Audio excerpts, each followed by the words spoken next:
জানালায় দাঁড়িয়ে একটা অবয়ব, বৃদ্ধা, চোখ দুটো সাদা, ঠোঁটে কোনো প্রাণ নেই, কিন্তু দৃষ্টি, সেই দৃষ্টি সরাসরি রাকিবের বুকের ভেতর বিঁধে গেল যেন। বহু বছর আগে এখানে থাকতো এক বৃদ্ধ দম্পতি। স্বামী মারা গিয়েছিল হঠাৎ। বৃদ্ধা অপেক্ষায় অপেক্ষায় একদিন চলে গিয়েছিল, কিন্তু যাওয়ার আগে বলে গিয়েছিল এই ভিটায় কোনো পাপ সহ্য হবে না। তারপর থেকে ভিটাটা পরিত্যক্ত, কেউ ঘেঁষে না, কিন্তু রাকিব ঘেঁষেছিল। রাকিব পাশের বাড়ির যুবক, দেখতে ভালো, কথায় মিষ্টি, কিন্তু মনে তার এক কালো ইচ্ছে বাসা বেঁধেছিল।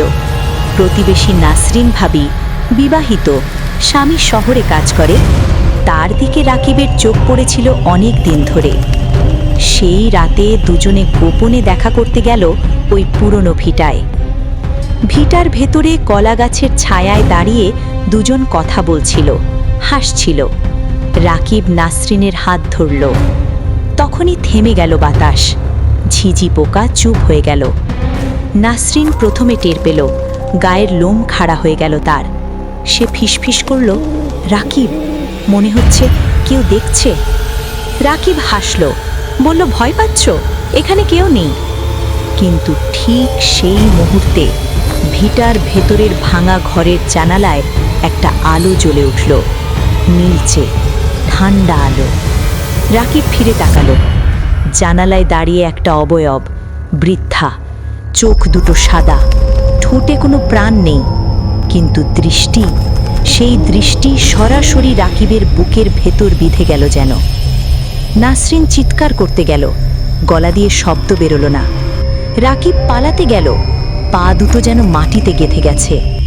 বৃদ্ধার মুখ খুলল, কোনো শব্দ নয়, শুধু ঠান্ডা বাতাসের একটা ঢেউ এলো। আর সেই বাতাসে ভেসে এলো একটা অনুভূতি, অপরাধের ভার, লজ্জার যন্ত্রণা এবং একটি সতর্ক বার্তা, আর কখনো না। তারপর আলো নিভে গেল।